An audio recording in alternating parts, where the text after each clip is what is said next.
First time to do stand-up comedy. Welcome, Bob Saraceno. Let him hear it, Bob.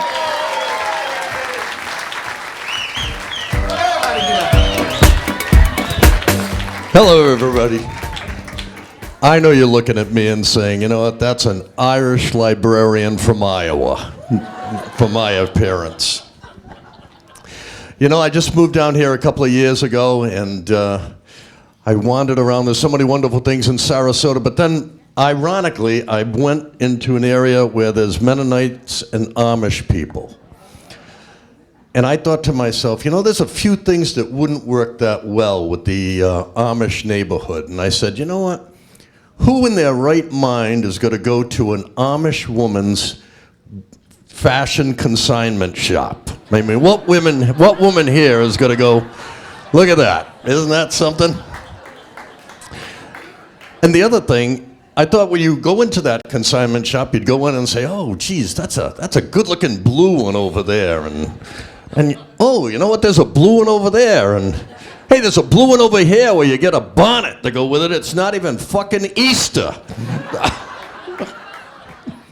And how about an Amish fashion show down at Michael's on East? You have 150 women sitting out in the audience, all in the same goddamn outfit and hat. You got 30 models that are walking up and down the thing in the same damn outfit and everything like that. It's like a little Bo Peep convention, I think. And then how about the young Amish woman that wants to open a rebel, fashion shop? So she'd open up a shop and you'd go in and the first thing you'd see was a plaid one. Ooh, scary. Or maybe a floral print. Ow, that'd scare the shit out of you. Or how about a big goddamn monogram on the dress or something, really shake up the whole neighborhood. But then I started to think, you know what? Maybe if the outside garments are not looking so good, what the hell are they wearing underneath?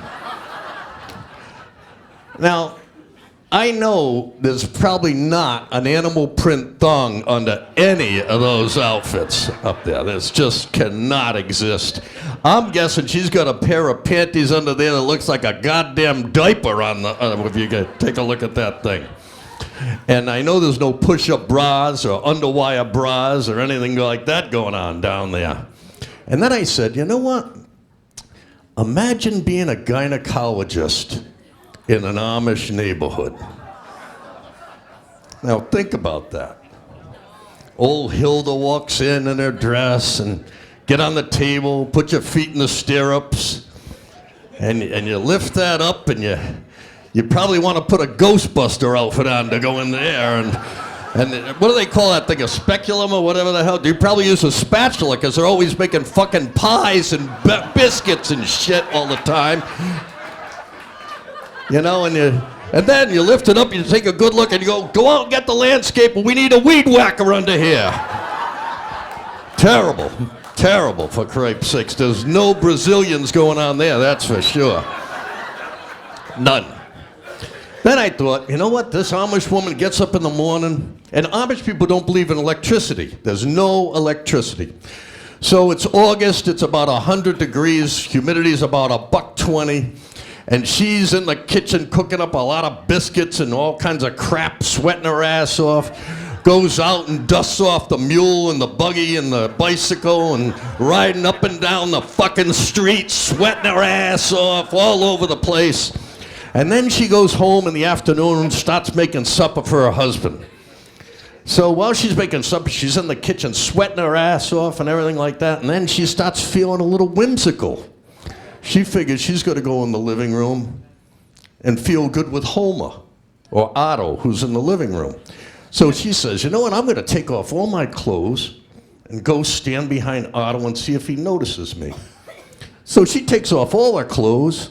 She goes and stands behind Otto, and Otto goes, honey, are you cooking cabbage out there?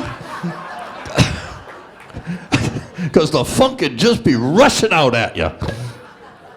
And then how about an Amish guy that, he wants to impress his girl, so he goes and he gets his new bicycle and he gets streamers on the handlebars and everything like that. And he takes it down to Johnny's car wash.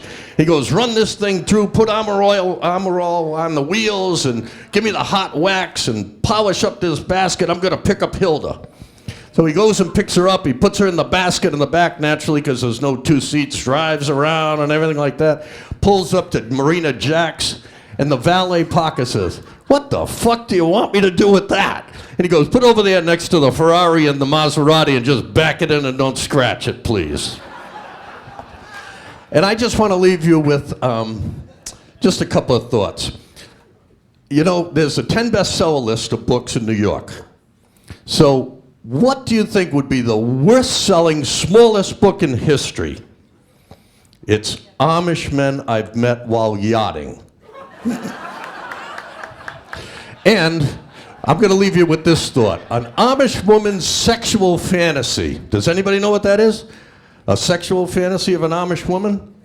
Pretty simple. 2 men a night for a week. Good night, ladies and gentlemen. Thank you.